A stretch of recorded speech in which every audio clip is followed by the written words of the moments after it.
Hi, everyone. Mitch from Pick Dogs back here with Chris and Al. We got bumped. I know exactly what happened, too, but there's nothing I could have done to avoid it or bring them back. So we do the best that we can. We just fire it back up, and we'll finish off the show. Of course, we're heading into some of the better slots. We'll see if Jovan can make it back as well. So we'll give him a couple minutes, but he was talking about what he had for sale. For me, I have 11 college football picks today, so one of my bigger cards of the year. I've got my CFB score. I've got an early afternoon and an evening 3-pack, and then I have one extra pick as well, kind of a bonus pick out there. So I really, for a card that I don't like it as a fan as much, as a bettor, I really like it. And I think we're just on the right side of a lot of these games. So see what happens. Last week, I started the season in college football absolutely terrible, just like I do in almost every single sport. Al is better at taking the beginning of the season off. Like he can do it. He has it within himself to say, you know what? I'm not betting any baseball the first month. I'm not betting any, basketball the first 2 weeks. I'm not doing any, right? It's like he has the ability to do it. I don't, and it's like I reach. I just like to wait to get some data. But in the end, the NBA is the one sport where I will fire early. I'll actually have more NBA plays early than I do the rest of the year. But the other sports, I tend to wait week 3. Yeah, we have, in our betting group, we have a college basketball guy that's just absolutely insane at college basketball. He's the guy that moves those lines like, 5 and 6 points. And it's like he comes out firing at the beginning of the season. I mean, he just comes out like guns blazing. And it's like, hold on to your accounts. It's like, because you're going to lose them. That's where it usually happens. Also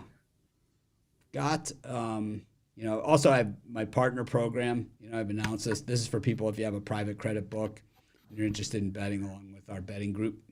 It's free. It's risk-free. We're not able to open it up to the regular books yet. We're talking about it, but it's just a little different, There's reasons behind it.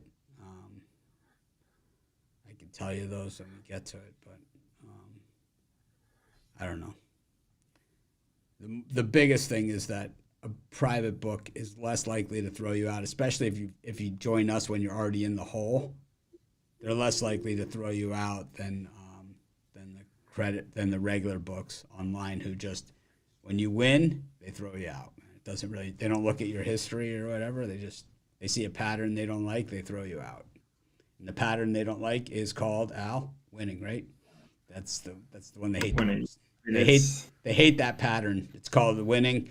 If you, and we work with some of the books as far as on a sign-up procedure, not in any other way, but they bend over backwards to try and get you in the door. But if you're a problem gambler or a bad bettor, they have no problem keeping you around, calling you a VIP, right? If you have a gambling problem and you're lousy at betting, mush, you're a VIP, for these guys. If you are us, you have to call customer service, and right, it's like, please call customer service. Like they said, like when we were out there March Madness, they're like, oh, we changed our app, and it's like you can now bet on it again. It's like you put money in, it's like $100 was the max. $100. They made Eric Pathy sit there for 3 hours to get his $10,000 back. He put $10,000 on that. They're like, you can bet whatever you want. He's like, fine, I'll put $10,000. He put $10,000 on the app. He went to make a bet. It said $100 max. He's like, they made him sit for 3 hours to get the money back. Terrible. I mean, it's like, but the thing is, like for slot play or table play, VIP. Makes no sense. Well, I guess it does make sense. But anyways, we got our next spot of games here. We got Tennessee taking on Arkansas, USC, Minnesota in a Big Ten battle. So weird. I think USC, for the new Big Ten teams, has played the weirdest schedule, right? It just seems like Wisconsin and Minnesota, Michigan, right? It's like just a weird to see them. Like Oregon, at least I know they played Michigan State last night, but they played it in their own time zone, number one, and then they also played it. They also played UCLA last week, so it was kind of a normal, kind of mixed in game. But USC, it's been just weird game after weird game, and then you've got Washington, Michigan, a rematch of last year's national championship game with very few players that played in that game and no coaches that coached in that game as far as head coaches go. Baylor against Iowa State. Baylor inventing new ways to lose this season, which is odd with Dave Aranda on the hot seat, but those inventions will get you on the hot seat. And then it is hot seat game after hot seat game. Billy Napier leads the Gators into battle here against UCF, who licking their wounds after that game against Colorado, which is one of those games where you kind of just you look at it and you say, man, the offense and did everything. They outgained them. They did everything, and they still ended up on the wrong side of it. Kind of like the Miami Penn State national championship game in the Fiesta, where Miami gained 3 times the yards of Penn State in that game and still lost. But anyways, I guess I'm up. I'm going to take the Hogs here over the Vols in Fayetteville. I just like the points in this one. Tennessee has been so impressive this season. That defense is very, very good. But this Arkansas defense is pretty good too. And I expect them to be able to at least slow it down, And I think that's what you have to do. We saw Oklahoma slow it down a little bit against Tennessee. I think Oklahoma is not a very good team at all. And I think Arkansas, at least at home, it's a barometer game for them. They're going to see exactly where they fit on the college football landscape right here. And it's not, they don't even have to win the game. They just need to compete. And I think that's what they do. I think the Hogs compete. I'm going to take them plus the points against the Vols. Chris? Yeah, I'm going to take Florida plus actually I might just take Florida money line, and then I'm also going to take the over against UCF. So last week, UCF, one of the best ground attacks in the country, going up against a porous run defense.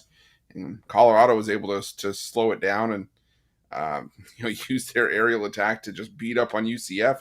And I think Florida could do the same here. I mean, for all the flack we've given Florida in the past with Graham Mertz at quarterback, he's still really efficient. I mean, last time out against Mississippi State, 19 of 21, 3 touchdowns for the Gators in that one. And you're going up against the UCF defense. It's 108th against the pass, 120th in completion percentage allowed. So I think Florida's going to get their points here. I think UCF's going to be able to score and keep themselves in it, but in the end, I think Florida gets the win, 34-31. So I like the over, and I like Florida money line here. Al? I'll look at my alma mater, Michigan, I'm going to go against Michigan, but I'm going to look at the game against Washington. I actually went against Michigan last week. I had Minnesota plus the points. That was a nice comeback by the Gophers. Had it all the way. Had it all the way. Yeah, and then I also went against UW last week. I took Rutgers. Rutgers was very fortunate to win the game, but that's the way it goes. So UW coming off that loss, I think is in a nice situation here to get revenge against Michigan. The key stat for me is defending national champions have not done well off back-to-back wins when they're playing away from home and they're not favored by 7 or more points. They've gone just 16-37 ATS, including 0-6 ATS versus opponents who were off a straight-up loss their previous game. So I'm going to fade the national champs here. I'm going to take Washington. Jovan?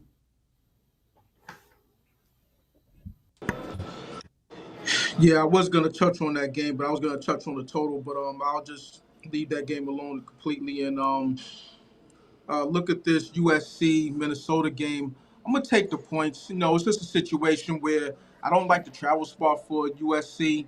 They was in Michigan, then they went home, and now they're back in the Midwest. I just don't like all the travel in the situation. So travel's key in a lot of these spots. It kind of leaves these players ragged, road weary, let's just say. So I don't really have a good feel on Minnesota as a team, but I know that their coach, he's one of those coaches that rouses players up, and being at home, road dog, getting more than a touchdown, I like my chances. So give me the Gophers. I'm going to go back to back with Jovan here. I'm going to take the Gophers as well. I think they got a good chance to win this game outright. I think when you look at USC and it's the myth, right, versus the reality, definitely their defense is improved, but they're far from good. And I think, you have to look at the real numbers here on the defense, and they are, through the air, they get absolutely crushed, and on the ground as well. 5 yards per carry is 112th in the nation. So while they have reasonable numbers in other places, 5 yards per carry plays right into the hands of a PJ Fleck offense. And, the Minnesota offense, certainly nothing special here at all. But I think, a lot against that 5 yards a carry, the way that Fleck does it, he's just looking for 3 1/3, every carry. And I think they can get that.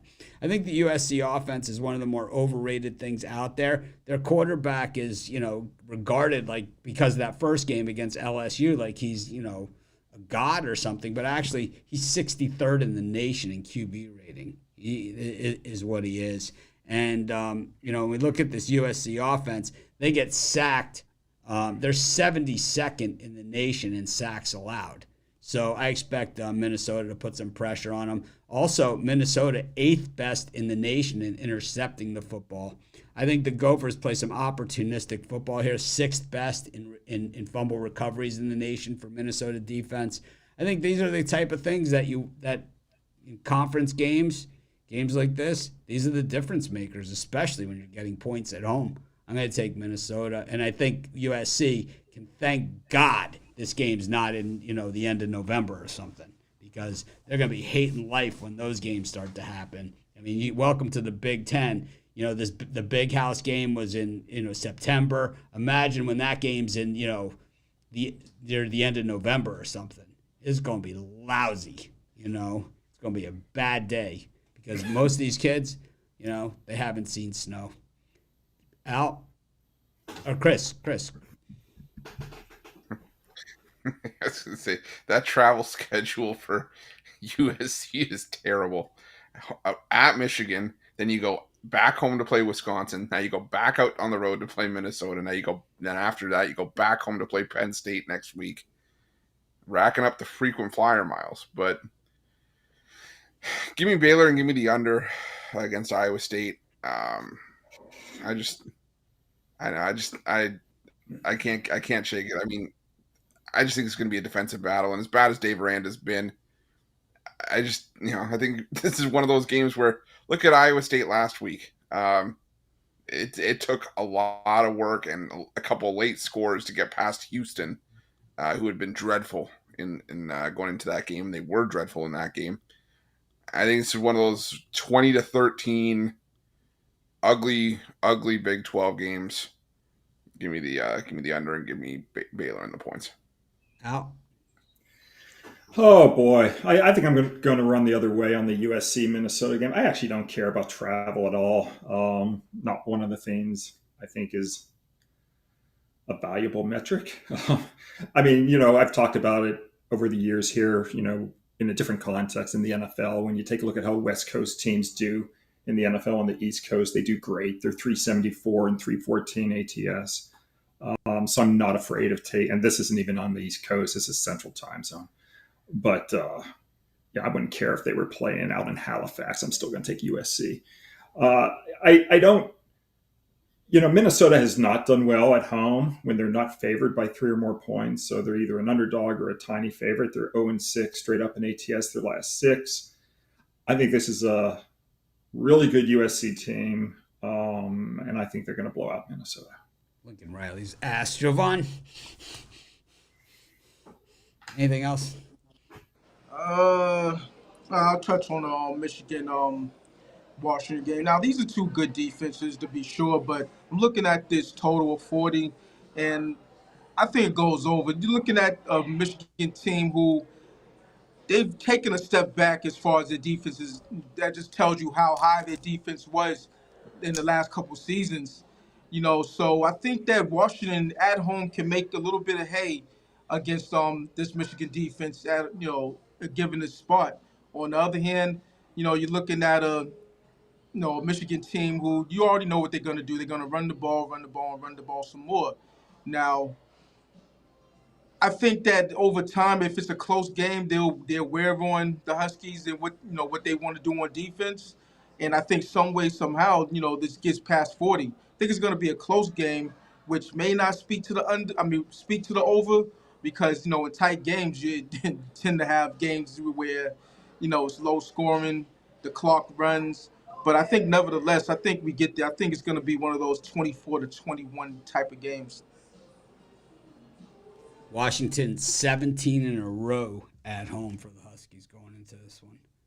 That is a pretty big streak, of course. The longest streak, 58 in a row, so a little ways off, but certainly. But you know what else also is interesting, Mitch? Do you realize that Michigan has played? Let me just count: 1, 2, 3, 4, 5, 6, 7, 8. 9. Michigan has now played 9 straight games where they haven't played a road game. I know. I know. 9 straight, either home or neutral. They were the last team to play a road game this season. Their last road game was before Thanksgiving last year, November 18th against Maryland. They did not cover. Well, they go to Ohio State this year, so they'll be on the road for that one.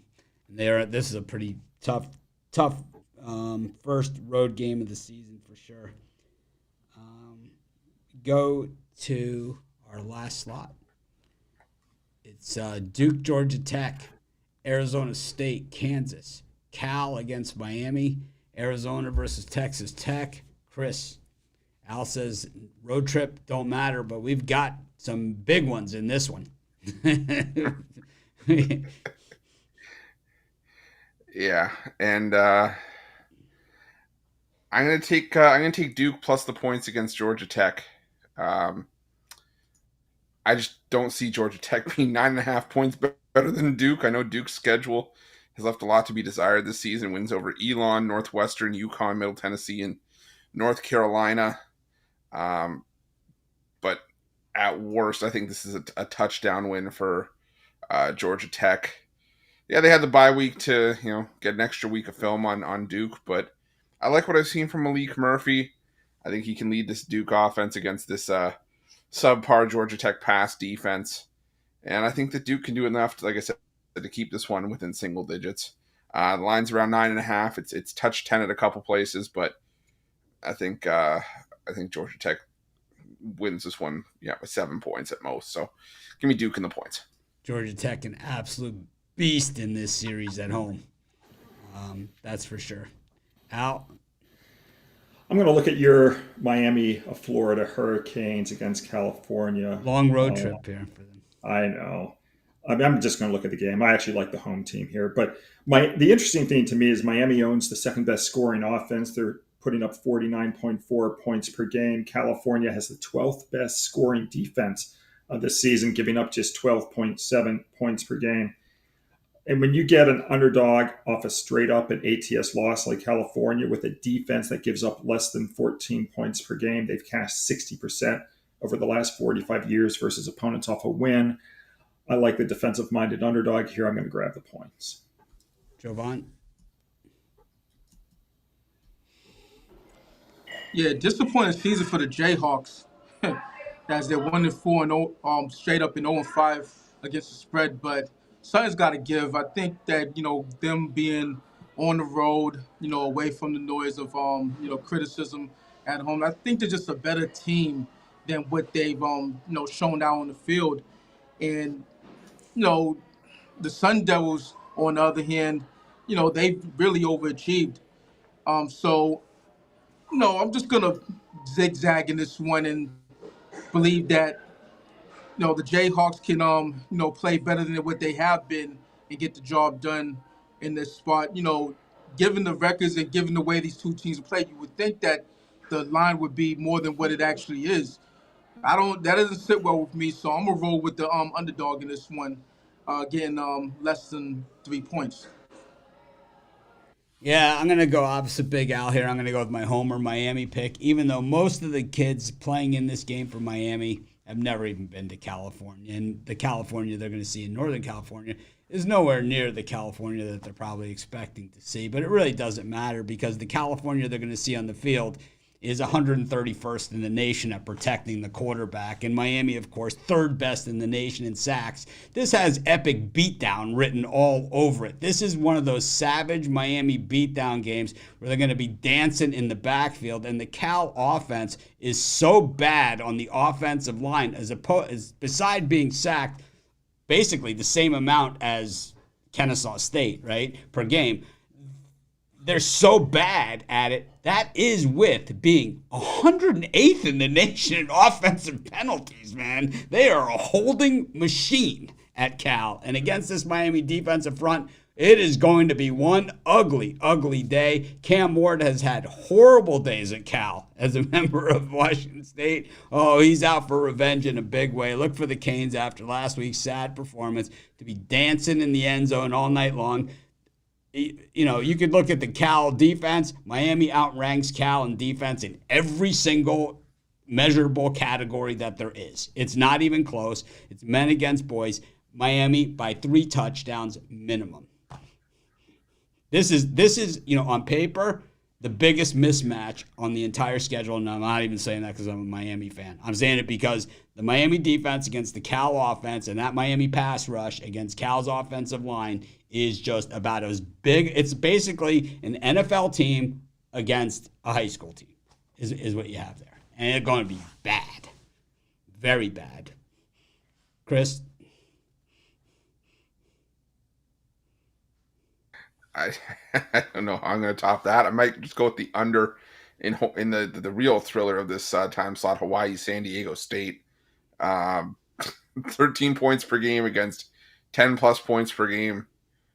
Yeah, give me the under 48 in this thing. I think this one's just a set it and forget it. Just drop a few bucks on it and then come back and, you know, come back to a profit kind of spot. So give me the under Hawaii. Is there a prop bet on Miami sacks in that game? Because I like the over 8. I like over 8 for sure. It's like, I wonder if there is. Now I'm going to go look. I mean, Miami's defensive line hasn't even been healthy this season. They're still third best in the nation in sacks, man. And they haven't even been 100% yet. They're missing the captain is the guy that's been out. Right?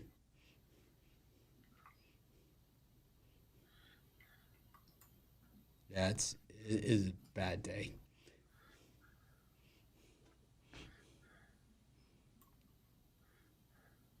I think Miami played at Cal once upon a time. I think it was the Dennis Erickson, like the real Miami team. Yeah. Cal, 24-17.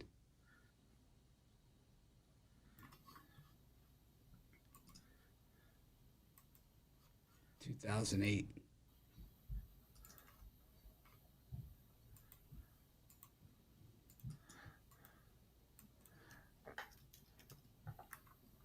Yeah, unfortunately, I can't find a prop for Miami team sacks. Yeah, it's going to be a big one. Al, anything else? Not really. I mean, maybe, you know, tiny play on Georgia Tech, minus the 9.5 against Duke, go against the undefeated 5-0 Blue Devils. But, you know, it's kind of bottom of the barrel. I'm going to take Miami again. Jovan? Anything? Cal? Looking. No, I don't I don't want to touch that UCF Florida game at all. Definitely don't want to touch that one. All right. Well, Yeah. That's it for our college football portion of the show. We go to baseball, and I have no baseball slides, so we can just kind of go through the games maybe all at once. Chris, do you have anything in baseball that you want to talk about here? You got the 4 games. It's Guardians, Tigers, right? The Royals, Yankees. Yeah. It's the Phillies, Mets, and the Dodgers, Padres. Just to appease the masses, because I've had a couple people say that they want to hear me say this. I'm going to take the Mets today against Zach Wheeler and the Phillies.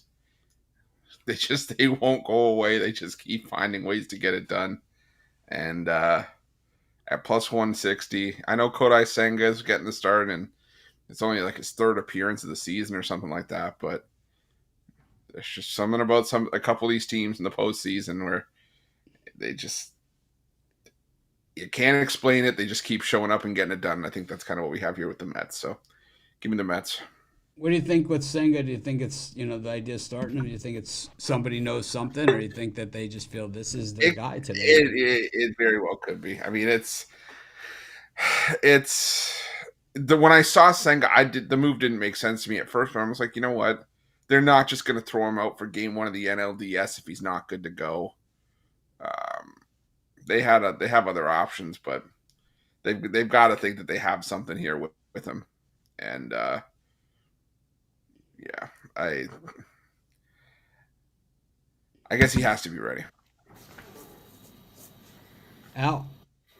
Yeah, I mean, I would agree with Chris. You're not putting him out there unless he is ready. He made that one appearance, I think, back in August versus the Braves, where he then got re-injured or whatever. But if I remember correctly, in that game, he had 9 strikeouts in like 4 1/3, something ridiculous.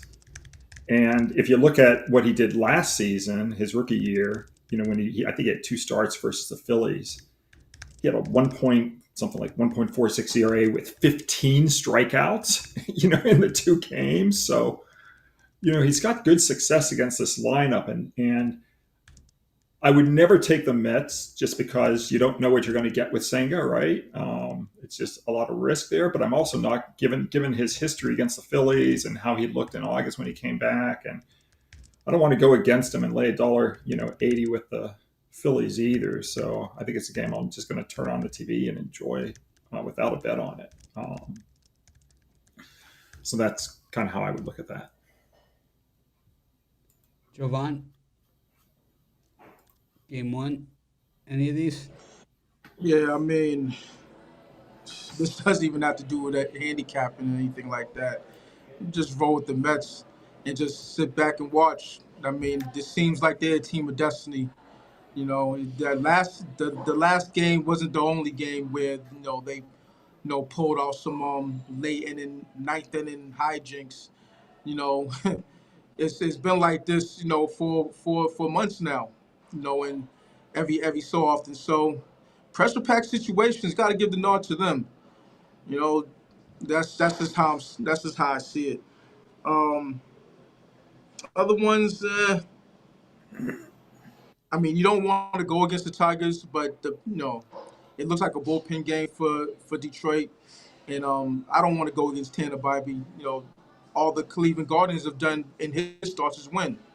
So, if I'm gonna go chalk in any of these games, it'll be that one. It'll be the first game of this 4-game slate. I'm going to take the Royals against the Yankees on the money line. I think this one. I think the Royals make it happen. Michael Wacha has been a veteran in the postseason. I mean, he gets absolutely slaughtered in these postseason games. So that's why the Royals have kind of hit him under the sheets in this one. But I think he comes out and I think he plays well here. He hasn't really had a good postseason start since 2013, but I think it's his time. 11 years in the making.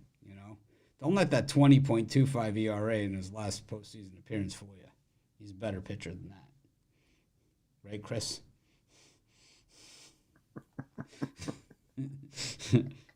Hey, come on. I mean, 2 2.2, 9 hits, 6 earned, 4 strikeouts, and a bomb. Nothing wrong with that. Nothing at all. 20.25. That's why you pay. That's why you pay the big bucks. Exactly.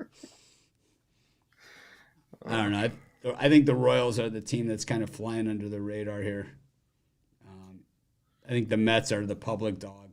I think the Royals are the live dog. I'm going to take them. I wouldn't say the Mets are a team of destiny, though. I mean, if they were a team of destiny, they would have won game 1 against the Braves on that doubleheader day. The game they won was when Atlanta had no one, in their lineup. So, No, they won game 1, the Mets. The Mets won Game 1. Lindor Oh, hit is the that? two-run home run Oh, in the you're ninth right. You're inning. right. You're That right. was You're the right. You're yeah. right. You're right. Yeah, they did win Yeah, Game that, 1. Yeah, It was that's like they almost gave like up that the was lead. like They gave up the yeah. lead, and then I in the remember. I and then in remember. the ninth, Lindor hit that home run. So they actually, then it was against the Brewers. Alonso, the 3-run homer in the ninth. Yeah. It's like, I mean, yeah. It's Well, I games don't. like that where you just like I just was throw like, up your never hands and mind. say, "All right, Yeah, all right." never mind my Yeah. narrative, but I don't think they're. But I still don't think they're a team of destiny. I don't think they're Still, going anywhere. Hey, when I say team of destiny, I just say make it to the World Series. I'm not saying actually win the whole thing. I would be I would be stunned if they get by the Padres or the Dodgers. Padres are going to win the whole thing. I gave it to I mean, everybody I mean, right I mean, here. don't you think the Padres, at least for the first two games, this sets up well that they're at least going to go back to San Diego either up 2-0 or 1-1 with Cease and Darvish starting the first two games?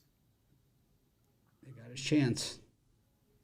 You're saying we got a chance. I mean, I think a decent strategy is take San Diego game one, and if you don't win, you come back with them in game two. I don't think San Diego loses both of these first two games with Cease and Darvish on the mound. Well, it's everyone's favorite time of the show. It's parlay time. We got a lot of games here to choose from on the parlay, so that always makes it a little bit more interesting. Chris, let me get the slide up if I can find it. I can't even find the parlay slide. It makes it a little less fun. It's all right. We'll just stick with what we got.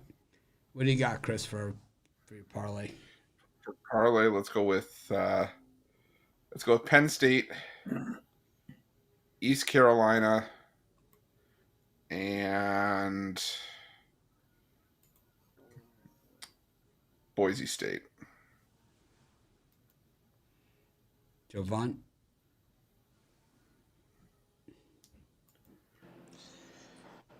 Texas A&M, Ole Miss, and actually no, take off Ole Miss, Oklahoma State, Kansas. Just a 3-teamer that's a field goal or less. Al? There is some news out of that Penn State UCLA game. UCLA's quarterback Ethan Garber is a scratch. They're going to turn to Justin Martin. The line's up to 30 in spots right now. It's 30 at Circa, 29 and a half elsewhere. For my 3-team parlay, I'm going to go with Air Force, Boise, and Indiana. I'm going to take, I'm taking, what was I, App State with, it's App State, Temple, and Air Force.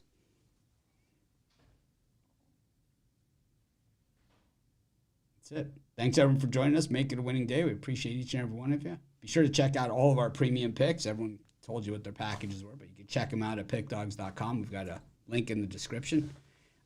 Use the discount code PICK for 15% off. The multi-capper packages and the long-term packages are the best deal. They're not the cheapest thing you could buy, but if you go by how much per pick, they are. Anyways, make it a winning day. We appreciate each and every one of you. We'll see you tomorrow with Jay Briggs hosting the NFL show.